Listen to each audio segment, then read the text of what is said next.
Saudara dan saudariku yang terkasih dalam Tuhan kita Yesus Kristus, kita berjumpa lagi dalam program Renungan Mingguan. Kita memasuki pekan kedua masa Advent tahun liturgi B. Saya berharap dan saya berdoa semoga saya menjumpai saudara dan saudariku sekalian dalam keadaan sehat, gembira, penuh semangat, selalu di dalam perlindungan Tuhan. Allah selalu membuka pintu rezeki bagi saudara dan saudariku sekalian. Mari kita bersama-sama merenungkan bacaan-bacaan yang akan kita dengarkan pada hari ini. Nabi Yesaya dalam bacaan pertama meyakinkan bangsa Israel tentang campur tangan Tuhan di dalam hidup mereka, meskipun mereka di dalam kesulitan. Jadi Yesaya coba memberikan pesan pengharapan kepada bangsa Israel yang ada di dalam pembuangan. Bangsa Israel ketika di dalam masa pembuangan mengalami dua kesulitan utama. Kesulitan fisik material, karena mereka berada di negara orang tanpa ada kepemilikan apapun secara fisik material. Dan kedua, secara spiritual. Mereka merasa Allah meninggalkan mereka, bahwa Allah tidak menempati janjinya yang menjadikan bangsa Israel sebagai bangsa pilihan, sehingga mereka merasa bahwa benar-benar direndahkan karena sebagai bangsa pilihan, tetapi mereka seakan-akan dibiarkan oleh Allah untuk dibuang dan mengalami kesulitan. Nah, dalam situasi seperti ini, Yesaya tampil dan mengatakan pesan pengharapan, sehingga dia katakan demikian, hiburkanlah umatku, tenangkanlah hati Yerusalem, dan serukanlah kepadanya bahwa perhambaannya sudah berakhir, bahwa kesalahannya telah diampuni, sebab ia telah menerima hukuman dari tangan Tuhan 2 kali lipat karena segala dosanya. Artinya ada pengampunan dari Allah. Meskipun bangsa Israel dibuang, mereka mengalami kesulitan, tetapi kerahiman, kemurahan Allah selalu ada di sana. Maka Yesaya coba menyerukan ini, bahwa Allah tidak akan pernah meninggalkan mereka, dan Allah akan mempersiapkan jalan supaya mereka bisa kembali ke tanah terjanji dan merasa terangkat kembali sebagai bangsa pilihan, sebagai bangsa yang bermartabat. Nah, ini pesan dari Yesaya supaya mereka tidak putus asa dalam situasi apapun, tetapi mereka harus mempersiapkan diri supaya ketika Allah bertindak mereka sudah siap. Sedangkan 1 Petrus di dalam bacaan kedua, dia meyakinkan tentang langit dan bumi yang baru. Kita menantikan langit dan bumi yang baru. Petrus meyakinkan bahwa kehadiran Kristus di dunia ini membawa pesan utama itu, bahwa ada langit dan bumi yang baru yang akan dikuasai dan diatur oleh Allah sendiri. Ini sebenarnya simbol langit dan bumi yang baru, bahwa segala-galanya itu diatur oleh Tuhan. Tuhan Maha Kuasa di langit dan di bumi. Dan ketika orang memegang Yesus, mengandalkan Tuhan, maka langit dan bumi akan bisa diatur. Bukan hal-hal eksternal yang akan mengatur hidup kita, tetapi hati kita. Karena dikuasai oleh Tuhan, maka kita mampu untuk mengatur hal-hal yang ada di luar diri kita. Ini pesan pengharapan dari Petrus bagi kita pada masa Advent ini. Saudara dan saudariku terkasih, dalam Injil kita akan bertemu dengan Yohanes Pembaptis dan beberapa simbol yang dikedepankan oleh penulis Injil untuk mengerti apa pesan perikop ini bagi kita.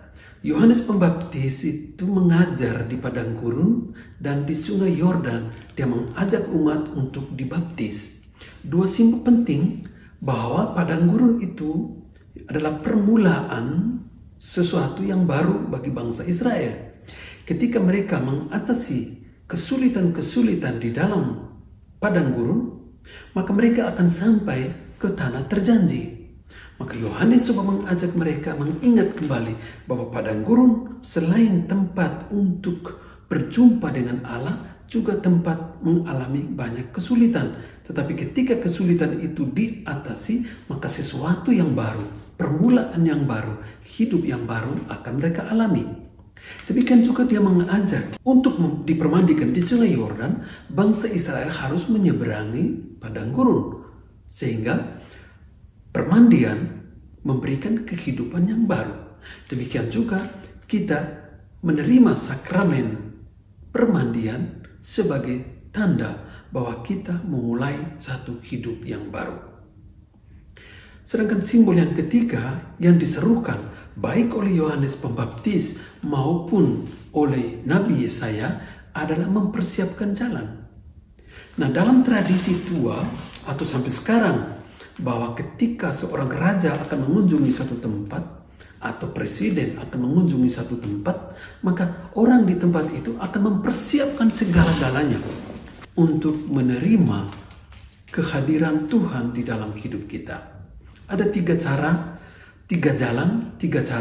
yang bisa kita belajar dari Yohanes Pembaptis. Yang pertama adalah kerendahan hati. Melatih kerendahan hati. Yohanes Pembaptis, dia tahu siapa dirinya dan siapa dan apa misi Yesus. Sehingga dia, meskipun dia lebih tua dari Yesus, tetapi dia ikhlas, bersedia untuk mempersiapkan, bahkan mewartakan siapakah itu Yesus, siapakah Yesus itu. Sehingga dia menyerukan untuk mempersiapkan jalan bagi orang yang penting ini. Dia tidak melihat dirinya sebagai yang paling penting, tetapi Yesuslah yang paling penting untuk orang, untuk bangsa Israel, untuk kita. Nah, kerendahan hati ini membuat dia betul-betul menjadi orang besar, menjadi orang hebat. Karena orang besar, orang hebat, orang yang luar biasa adalah mereka yang menjadikan orang lain itu besar, luar biasa, dan hebat. Orang-orang tua kita adalah orang-orang hebat karena mereka mempersiapkan, melatih, mengajar, mendidik agar kita menjadi orang-orang yang hebat. Demikian kerendahan hati harus dilatih. Maka jalan yang pertama ini adalah bagaimana supaya orang merendahkan segala kesombongan, dendam, marah, jengkel, iri hati, cemburu, dan segala macam itu direndahkan agar kerendahan hati yang penuh bermartabat itu menjadi pedoman di dalam kehidupan. Yang kedua, Yohanes mengajak untuk bertobat. Pertobatan yang paling baik di dalam masa Advent ini adalah kita mendekati sakramen-sakramen gereja, teristimewa sakramen pengakuan. Saat yang baik untuk menerima sakramen pengakuan, karena itu adalah cara rohani yang terbaik untuk mempersiapkan hati kita. Dan orang harus merendahkan kesombongan supaya bisa mengakui bahwa dirinya berdosa. Dengan mengakui diri berdosa, maka orang akan ikhlas untuk pergi mencari kerahiman Allah lewat sakramen pengakuan. Yang ketiga, Yohanes juga mengajak kita untuk melihat bahwa hidup ini ada dua sisi. Kadang kita menderita, kadang kita mengalami kesulitan, dan juga kebahagiaan. Ya, dua sisi inilah yang harus diberi makna. Artinya dibuka pintu agar Yesus masuk ke dalam situasi-situasi manusia di kita ini.